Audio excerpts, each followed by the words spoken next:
Good morning student. तो स्वागत है आपका स्टडी विद जतिन का यूट्यूब चैनल में। तो मैं आज आपको पढ़ाने आऊँगा हिंदी व्याकरण का टॉपिक कारक। तो ये हिंदी व्याकरण का बहुत महत्वपूर्ण टॉपिक है। हम चाहते तो दूसरे टॉपिक से भी शुरू कर सकते थे, जैसे संज्ञा, सर्वनाम, विशेषण, पर ये टॉपिक काफ़ी सरल हैं। और कारक टॉपिक अधिकतर लोग इसको पढ़ते नहीं हैं, क्योंकि ये टॉपिक थोड़ा इग्नोर किया जाता है, क्योंकि ये ज़्यादा फेमस नहीं हो पाया टॉपिक। तो हम आज कारक से शुरुआत करेंगे। आप किसी भी कक्षा में हो, कंपटीशन एग्जाम की तैयारी कर रहे हो, तो वीडियो आपके लिए सही होगी। आप इसे पूरी एंड तक देखना और आपके जो भी सुझाव हो वो मुझे कमेंट सेक्शन में बताना, मैं उनका खुद उत्तर दूंगा। तो हमारा टॉपिक शुरू करते हैं आज का टॉपिक होगा कारक।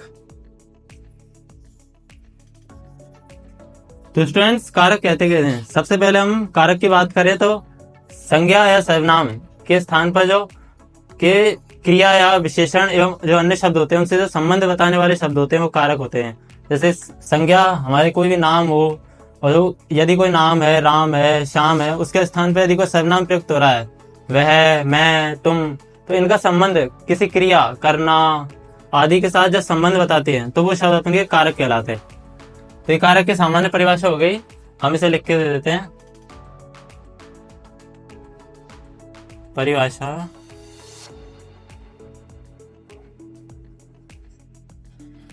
संज्ञा एवं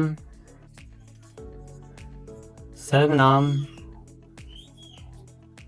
का संबंध क्रिया से बताने वाले शब्दों को कारक कहते हैं।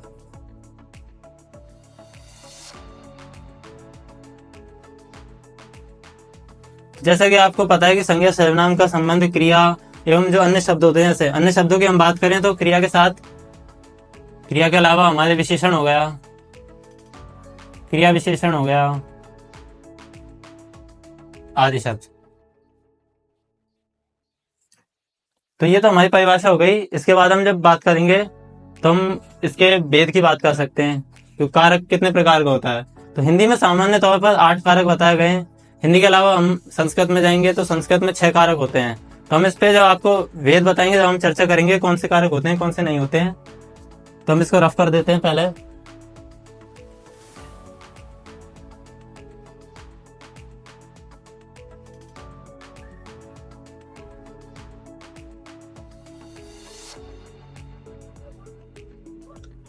तो जैसे कारक होते हैं 8 प्रकार के।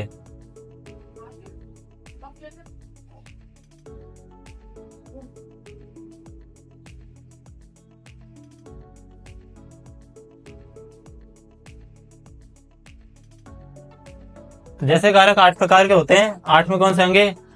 कर्ता कारक, कर्म कारक, करण कारक, संप्रदान कारक, अपादान कारक, संबंध कारक, अधिकरण कारक, संबोधन कारक। तो जैसे 8 प्रकार है, हम एक एक करके इनका नाम लिखेंगे। सबसे पहले आता है हमारा कर्ता कारक,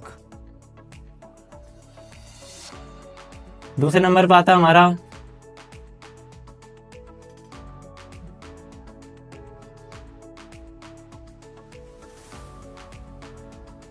कर्म कारक, तीसरे नंबर पर आएगा करण कारक, चौथे पे आएगा संप्रदान कारक,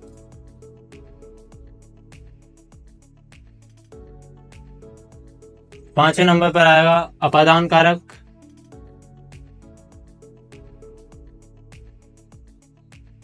छठे नंबर पर आएगा संबंध कारक,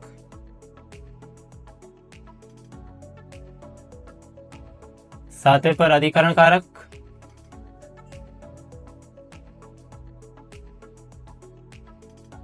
आठवें पर संबोधन कारक।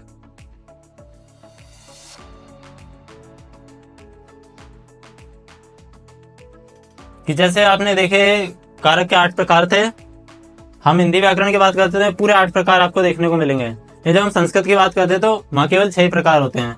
तो हम देखते हैं, एक तो संबंध कारक को कारक नहीं माना जाता है, एक संबोधन कारक को भी कारक नहीं माना जाता है। क्योंकि संबोधन एक विभक्ति के रूप में संस्कृत में उपयोग नहीं होती है, तो ये सीधे तौर पर हट जाती है। संबंध कारक संबंधों को दर्शाने के कारण से सीधा कारक नहीं बताया जाएगा, क्योंकि ये संबंध बताता है रा रे री काकी आदि शब्दों द्वारा, लेकिन ये कारक नहीं माना गया संस्कृत में। इसके बाद हम एक एक करके सभी पर चर्चा करेंगे।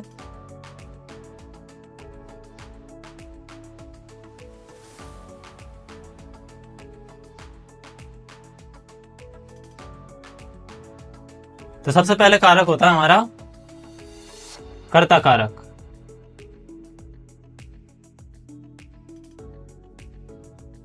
जब हम कर्ता कारक की बात करते हैं तो सबसे पहले हम कर्ता आता है इसमें शब्द। तो कर्ता कौन होता है? किसी भी कार्य को करने वाला।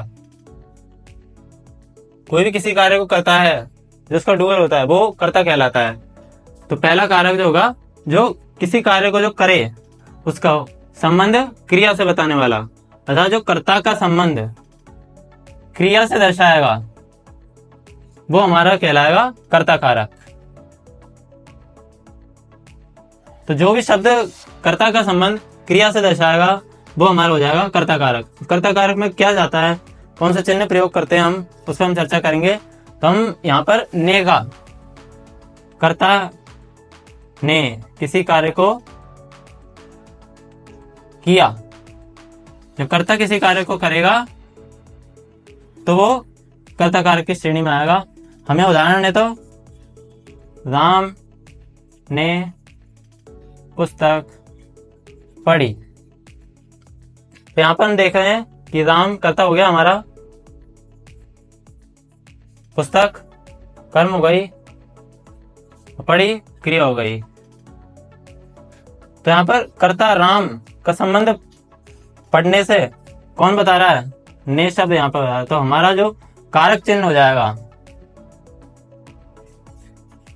कारक चिन्ह वह चिन्ह है जो बताएगा कि कौन सा कारक है। हर कारक में आपको एक चिन्ह देखने को मिलेगा, कभी ने मिलेगा, कभी को मिलेगा, कभी में मिलेगा, कभी पर मिलेगा। तो आपको कर्ता कारक में जो चिन्ह मिलेगा वो होगा हमारा ने। तो हम इसके पूरे लिख लेते हैं एक बार।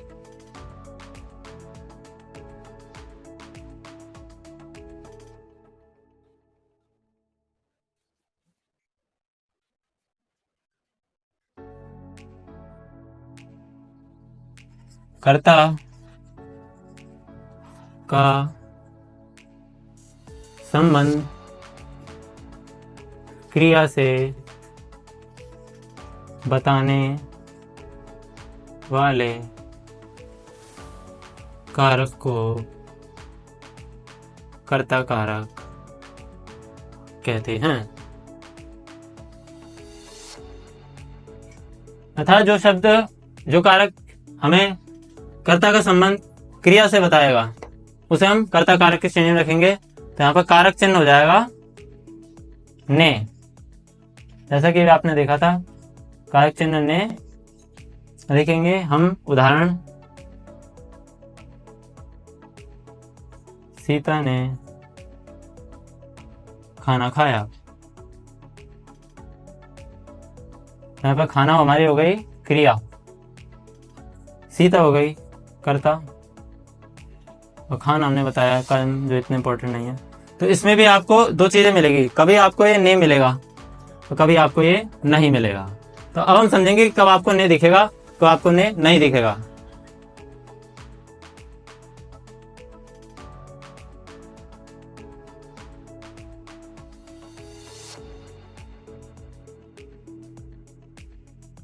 तो पहला, जब आपको ने दिखेगा, तो ने आपको तभी दिखेगा जब हमारे जो वाक्य में सकर्मक क्रिया प्रयुक्त होगी।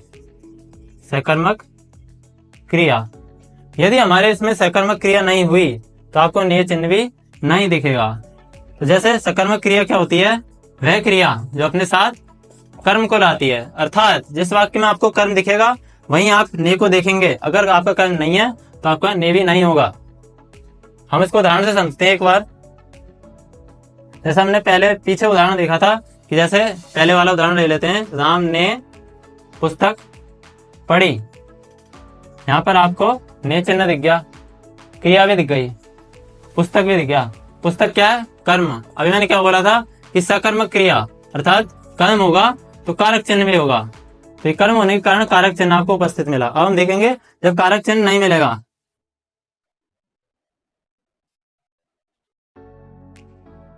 तो हम देखेंगे कि आपको कारक चिन्ह कब नहीं मिल रहा है। इसका उदाहरण हमने देखा नहीं है, तो इसके उदाहरण में आएगा राम गया। अब यहाँ आपको राम कर्ता दिख रहा है, गया क्रिया दिख रही है, लेकिन आपको यहाँ पर क्या नहीं दिख रहा, यहाँ पे आपको ने चिन्ह नहीं दिख रहा। हमने भी बात की थी कारक चिन्ह दिखेगा। तो कई बार हम देखते हैं, हर बार हम जब एग्जाम में क्वेश्चन आएगा तो जरूरी नहीं आपको वो कारक चिन्ह देगा, वो आपको कारक चिन्ह नहीं भी दे सकता। तो आपको ये वाला रूल याद रखना होगा कि सकर्मक क्रिया होगी तो ही ने चिन्ह होगा।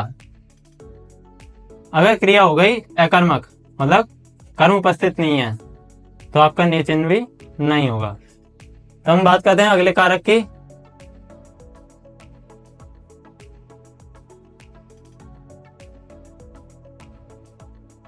तो हम दूसरे कारक की बात करते हैं। हमने कर्ता कारक की बात करी, अब हम बात करेंगे कर्म कारक की।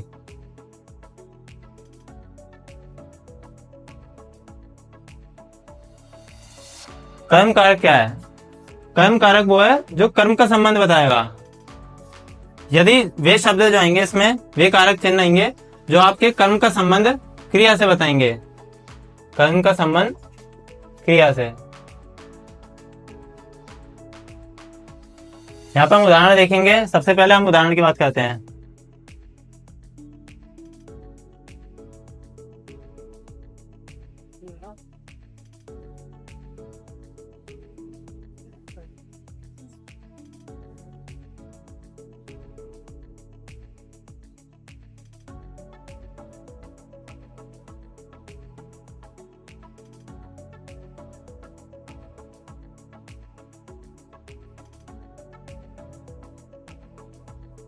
जैसे हमारा उदाहरण है, सीता पुस्तक को बेचकर प्रसन्न हुई, तो यहाँ पर हमारा कारक चिन्ह आपको को मिल गया, तो आपका कारक चिन्ह हो जाएगा को।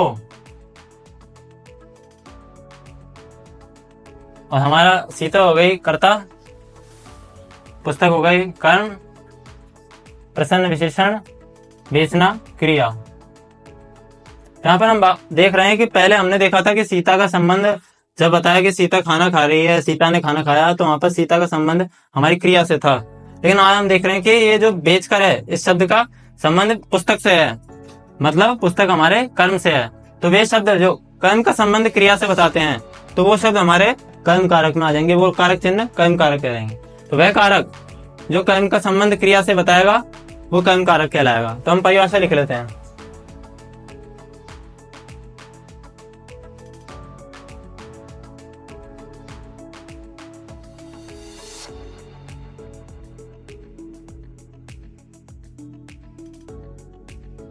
वह कारक जो कर्म का संबंध क्रिया से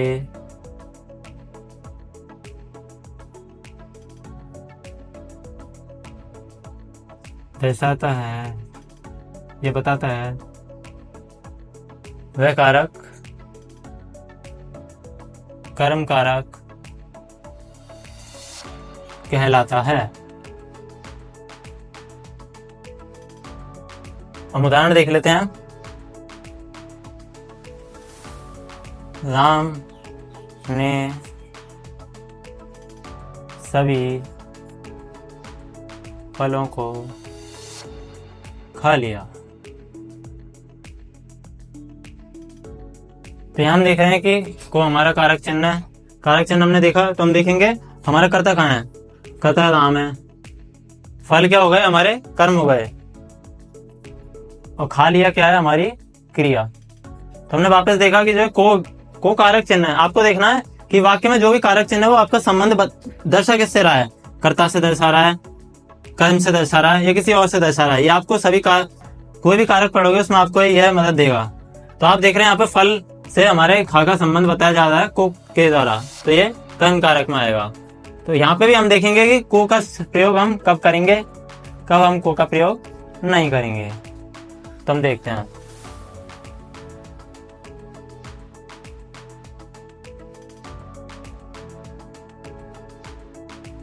हम देखेंगे कि को का प्रयोग हम कब करेंगे और कब नहीं करेंगे। तो सबसे पहले यदि वस्तु सजीव है तो को का प्रयोग होगा, लेकिन यदि वस्तु निर्जीव है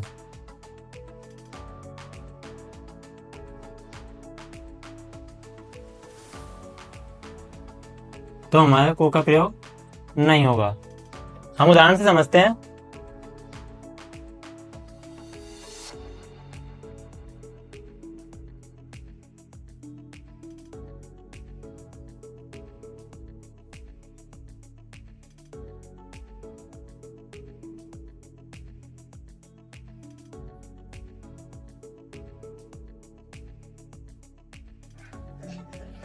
यहां पर देखेंगे हमारे यहाँ पर कर्म आया, क्रिया भी आई। कर्म आया, क्रिया आई, लेकिन आप देखेंगे यहाँ पे तो आपका को प्रेजेंट है,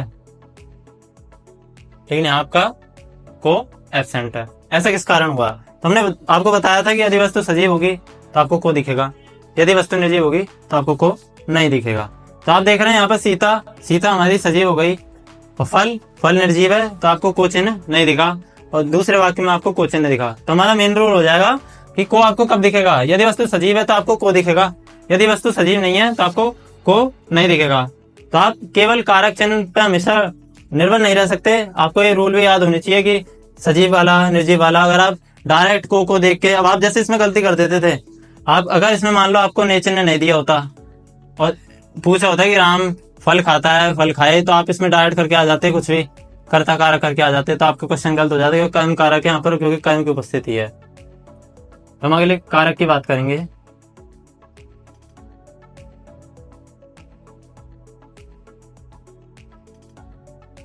तीसरा कारक हो जाएगा हमारा करण कारक। करण कारक वह कारक है जिसमें हमारा जो संबंध है वो के द्वारा का भाव देगा, किसी साधन का भाव देगा।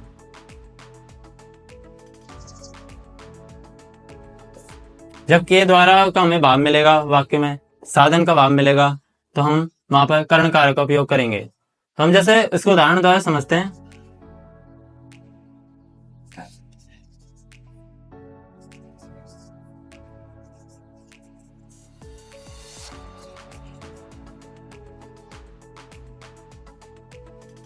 राम ने सीता से 100 रुपए लिए, तो यहाँ पे देख रहे हैं कारक चिन्ह आया हमारा से, तो इस करण कारक का कारक चिन्ह हो जाएगा से। तो ये से देख रहे हैं आप, से द्वारा 100 रुपए लिए, अर्थात के द्वारा, सीता के द्वारा। तो यहाँ सीता का संबंध राम से दर्शाया है से कारक चिन्ह द्वारा। तो से कारक चिन्ह द्वारा हम संबंध देख रहे हैं। और साधन वाला जैसे 100 रुपए है, लेकिन आपको दूसरे उदाहरण से समझा देते हैं।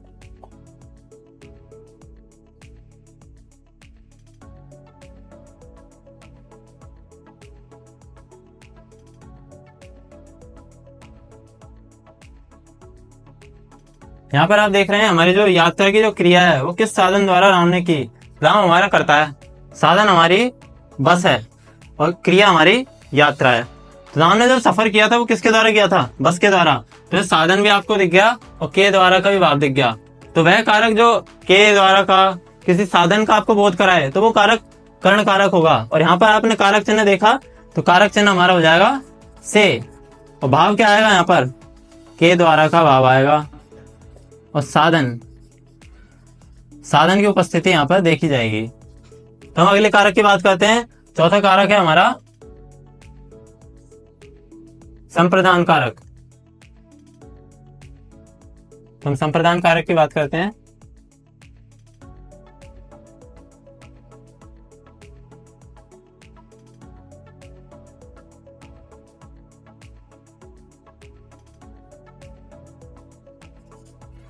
संप्रदान कारक वह कारक है जो हमारा के लिए का भाव देता है। अर्थात वे वाक्य जब आपको के लिए का भाव दिखे कि कर्ता ने जो भी कार्य है वो किसके लिए किया, तो ये जब भाव आपको किस लिए का जाएगा, हमारा आप देख दें कारक हमने बताया था वो चीज होगी जो आपके संज्ञा जो वाक्य में उपस्थित है उसका क्रिया से संबंध बताएगी। तो संबंध हमेशा क्रिया से दर्शाया जाएगा।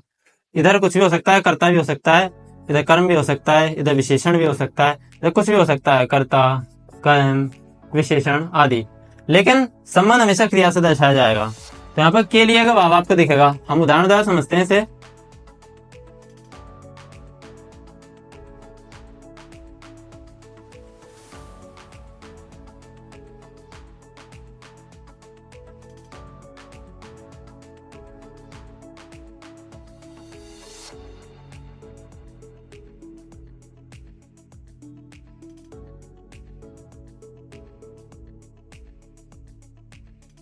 राम ने मधु के लिए पुस्तक खरीदी।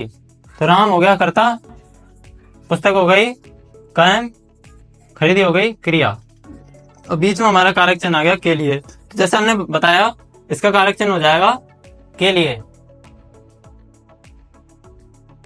तो आपको जो भी जिस भी वाक्य में के लिए अगर उपस्थित दिख जाएगा तो आपको सीधे सीधे वहां पर चौथा कारक जो हमारा है संप्रदान कारक बताना है। इसमें कोई वो नहीं है, के लिए आपको हमेशा दिखेगा ही दिखेगा। ऐसा नहीं है कि आपको के लिए क्यों अनुपस्थित दर्शाएगी, वरना वो वाक्य इतना एक्यूरेट नहीं होगा क्वेश्चन, इसलिए आपको के लिए दिखेगा। आप इस पर निर्भर रह सकते हैं।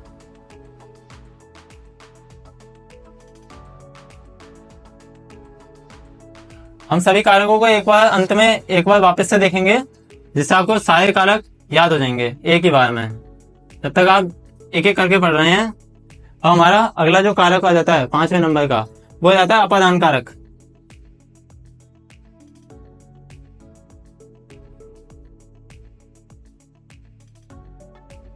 अपादान कारक वो है जब वाक्य में संबंध विच्छेद, किसी भी अलगाव का भाव आपको दिखे। किसका दिखेगा?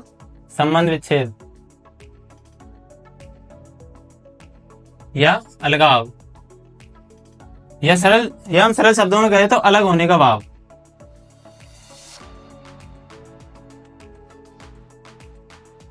आप पूछेंगे कि संबंध विच्छेद देख लिया हमने, अलगाव देख लिया, अलग होने का भाव देख लिया, लेकिन इसमें कारक चिन्ह क्या होगा? तो कारक चिन्ह हमारा होगा से।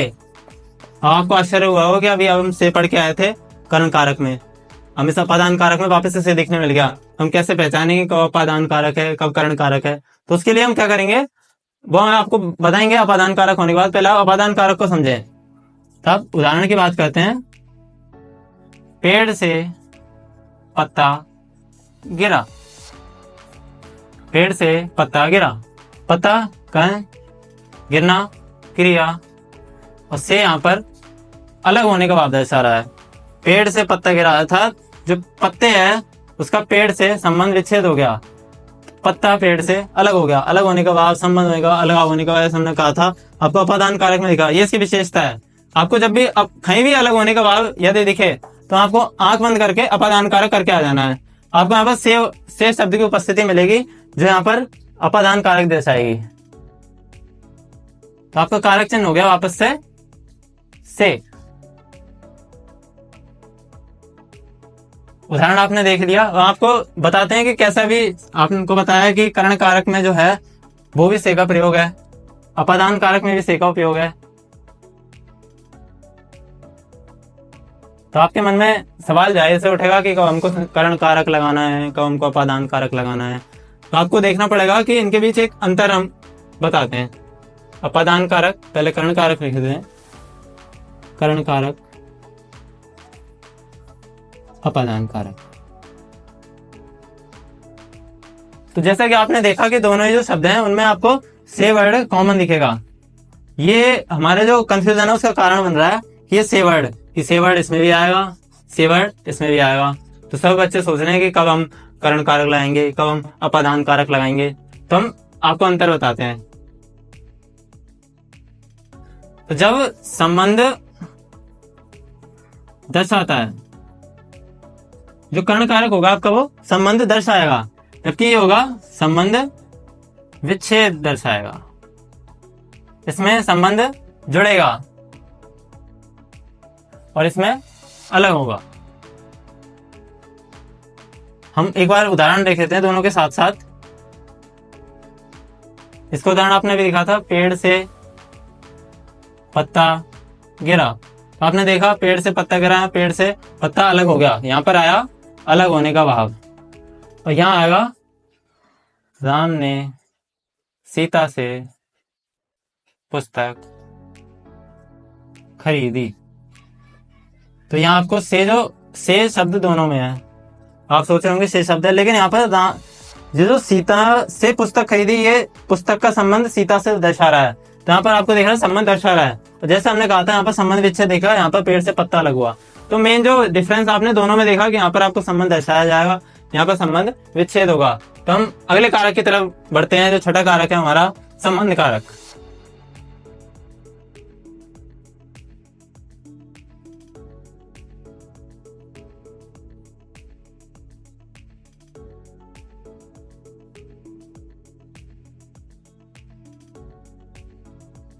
छठा कारक संबंध कारक। संबंध कारक कौन सा कारक है? तो संबंध कारक में हम देखेंगे, यहाँ पर आपको शब्द से पता लग रहा है संबंध। यहाँ पर वो कारक है ये जो आपका संबंध दर्शाएगा। संबंध किसका दर्शाएगा? कर्ता का दर्शाएगा, कर्म का दर्शाएगा। अब किसके द्वारा दर्शाएगा? संबंध तो हम देखते हैं क्रिया से सभी दर्शा रहे हैं, लेकिन संबंध किस द्वारा दर्शाया जाएगा? वो होगा कारक चिन्ह। कारक चिन्ह। तो हम देखेंगे यहाँ जो कारक चिन्ह होगा का, के, की, ये कॉमन है, लेकिन इसके अलावा भी आपको देखने मिलेगा रा, रे, री। इसके अलावा एक और जो है वो ने दिखेगा। तो यहाँ पर का, के, की दिखेगा आपको, रा, रे दिखेगा और ने भी दिखेगा। तो हम उदाहरण से देखते हैं।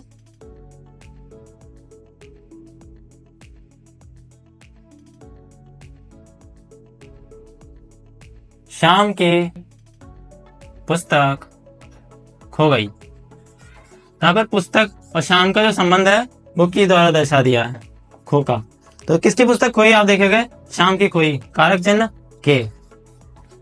अब हम के का देख लिया। स्त्रीलिंग के लिए के हो जाएगा, शाम की जगह आ जाएगा सीता की, के आएगा तो कुछ बड़ों की, प्रधानमंत्री की। ऐसे हम का, के, की दोनों किसी का भी उपयोग करेंगे। आपको रा, रे, री का उपयोग समझाते हैं, तो रा, रे, री का उदाहरण समझा देते हैं आपको।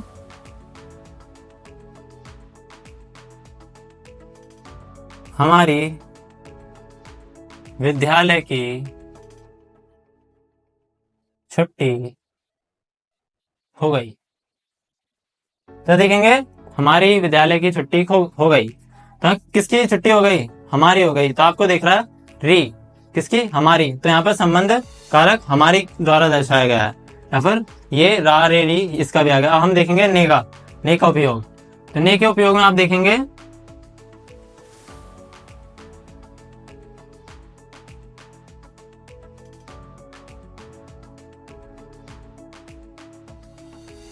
तो ने में आप देखेंगे अपने तो अपने होते हैं। तो यहाँ पर ने भी दिख गया आपको, अपने तो अपने होते हैं। तो यहाँ पर वाक्य में आपको ने भी दिख गया, का, के, की भी दिख गया, रा, रे, री भी दिख गया। रा, रे, री में हमारा दिखा था, हमारी आ जाएगा, हमारे आ जाएगा। तो हमारा, हमारी आदि ये दिखेंगे। तो का आपने का, के, की का भी देख लिया, रा, रे, री का भी देख लिया, ने का भी देख लिया। तो हमारा आपका कारक चिन्ह हो जाएगा काके की, रारे, रे और ने। हमारा इसी तरह संबंध कारक भी हमारा पूरा होता है। हम अगले कारक की तरफ बढ़ते हैं जो हमारा है अधिकरण कारक।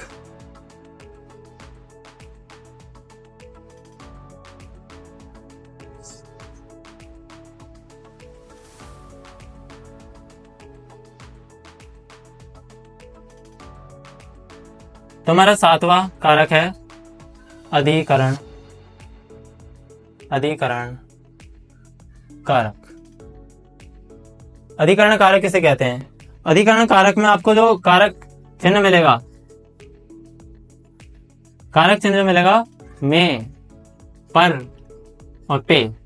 अर्थात जिस भी वाक्य में आपको में, पर, पे आदि शब्द मिल जाए तो वहां आपका जो कारक होगा वो अधिकरण कारक होगा। आपको बिना किसी संदेह के वहां पर अधिकरण कारक का उपयोग करना है। तो आप उदाहरण देखेंगे कि में, पर, पे का भाव कब दिखेगा आपको, कि इसमें है जैसे यहाँ पर में, तो यहाँ पर समय का भी आपको बोध होगा, स्थिति परिवर्तन का भी बोध होगा।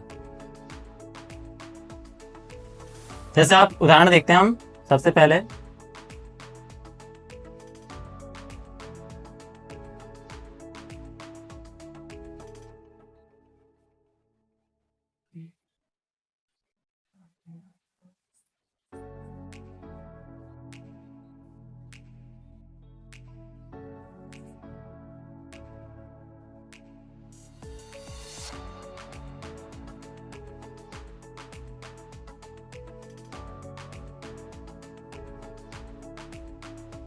बहुत पढ़ाई की। राम ने गर्मियों की छुट्टी में बहुत पढ़ाई की। आपको मे वर्ड मिल गया। मैंने कहा था कि अधिकरण कारक में आपको मे चिन्ह मिलेगा। तो राम ने गर्मियों की छुट्टियों में बहुत पढ़ाई की। तो यहाँ पर मे है, और मे जो है गर्मियों की छुट्टी क्या है, ये समय है। तो मैंने आपसे कहा था कि जब आपको समय दिखेगा तो सीधे सीधे अधिकरण कारक होगा। अब स्थिति परिवर्तन की हम बात करते हैं।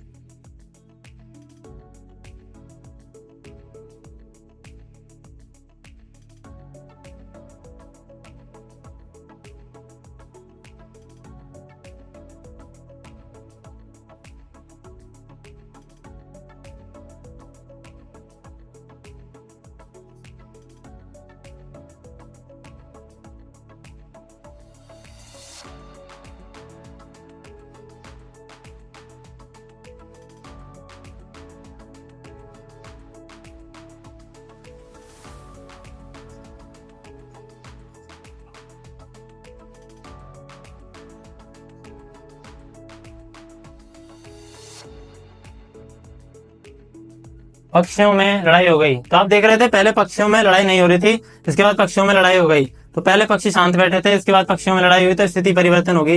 इसके अलावा कई उदाहरण देख सकते हैं, लेकिन आपको मेन चीज ध्यान रखनी है।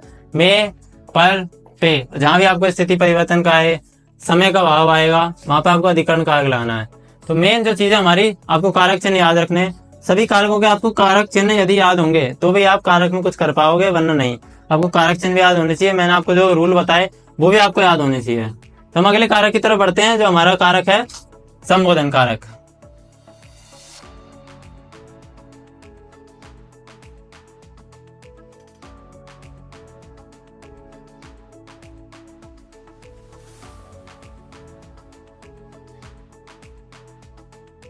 तो जैसे हमारा आखिरी कारक होगा संबोधन कारक।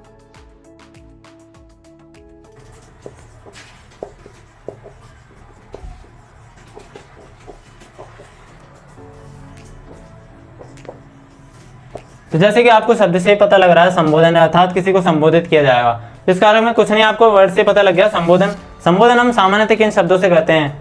हे, अरे, ओ। तो आपको कभी भी संबोधन का भाव आएगा। संबोधन मतलब सामान्य भाषा में हम कहें संबोधन किसे कहते हैं? संबोधन का अर्थ होता है पुकारना।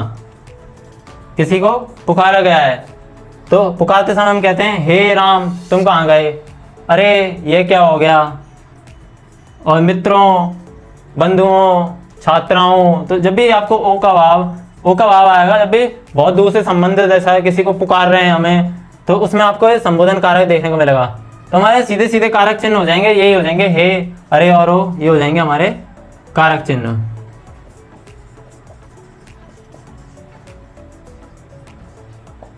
कारक चिन्ह हे, अरे, ओ। उदाहरण देखते हैं हम इसका।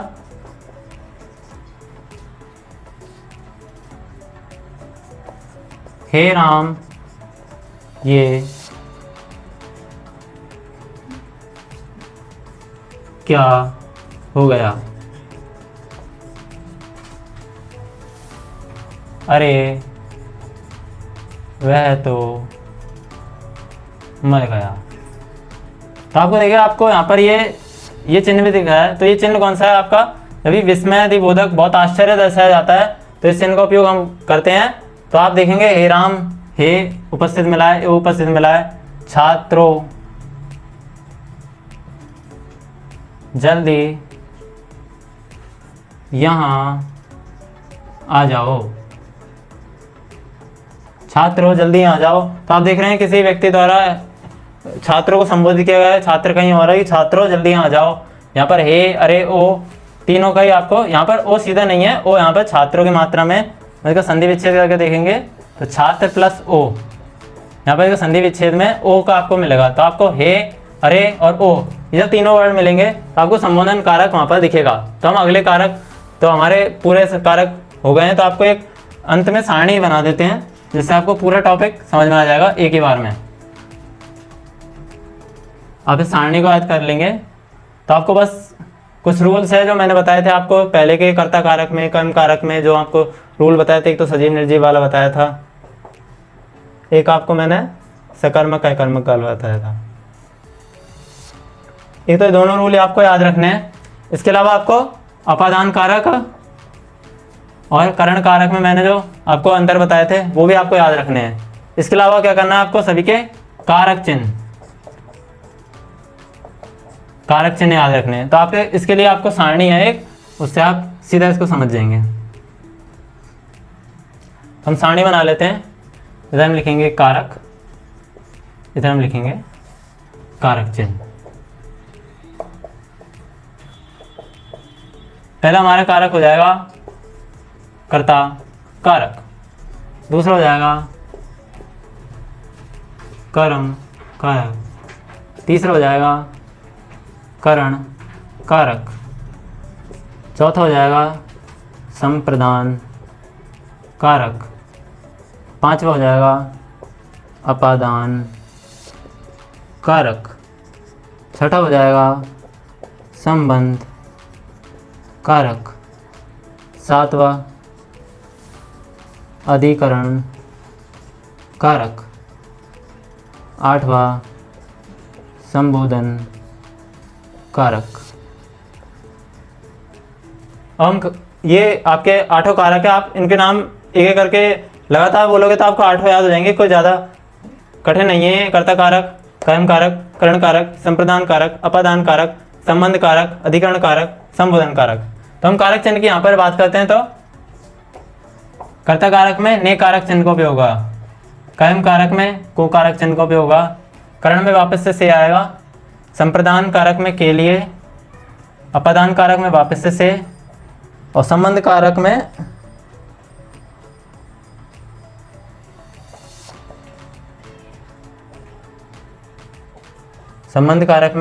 का, की, के, रा, री, रे और ने। तो यहाँ पर आप देखेंगे काके की, रा, रे, री और ने का होगा। अधिकरण कारक में, पर, पे, अंतिम कारक संबोधन में होगा हे, अरे, ओ। ये अपने साथ चिन्ह भी लेंगे। तो देखिए हमने 8 कारक पढ़ लिए। उसके बाद हमने सारणी बना दी है। कारक चिन्ह यहाँ पर है, कारक पूरे 8 वेद यहाँ पर है। उदाहरण हमने आपको एक एक करके सभी कारकों के समझाए थे। तो आप देखेंगे पूरे कारक हो गए। आप इसको एकदम से बोलेंगे। कर्ता ने कर्म को कर्ण से संप्रदान के लिए अपादान से अलग होने पर, आपको बताया था अलग होने का भाव यहाँ पर आएगा। संबंध काके की, रारे री ने, अधिकरण में पर पे, संबोधन हे अरे। वापस बोलेंगे कर्ता ने कर्म को कर्ण से संप्रदान के लिए अपादान से अलग होने पर, संबंध काके की, अधिकरण में पर पे, संबोधन हे अरे। एक और बोलेंगे कर्ता ने कर्म को कर्ण से संप्रदान के लिए अपादान से अलग होने पर, संबंध काके की, रारे री ने, अधिकरण में पर पे, संबोधन हे अरे। तो अब देखेंगे हमने कारक का टॉपिक पूरा पढ़ लिया। हमने सारणी बना ली। आपको एक एक करके सारे कारक शुरू से लेकर संबंध कर्ता कारक से लेकर संबोधन कारक तक हमने पूरे समझा दिए। आपको रूल बता दिए, सभी के उदाहरण द्वारा आपको स्पष्ट कर दिया। पूरी वीडियो समझ में नहीं आया, किसी भी कारक में आपको दिक्कत हो तो वीडियो को वापस से प्ले करें, वीडियो को वापस से देखें, आपको पता लग जाएगा। उदाहरण के द्वारा समझने की कोशिश करें। तो मिलते हैं आपको अगली वीडियो में। जब तक के लिए आप खुश रहें, मस्त रहें। और इस चैनल के आने जो वाली वीडियो को भी देखना। और इस चैनल को आपने सब्सक्राइब नहीं करा है तो सब्सक्राइब करें। और मेरी जो रीजनिंग वाली जो शॉर्ट है उसको आपने देखी नहीं है, वो रीजनिंग के टॉपिक पर है, कोडिंग डिकोडिंग पर। तो उसको भी आप देख लेना अगर आपने देखी नहीं है तो। तब तक के लिए गुड बाय।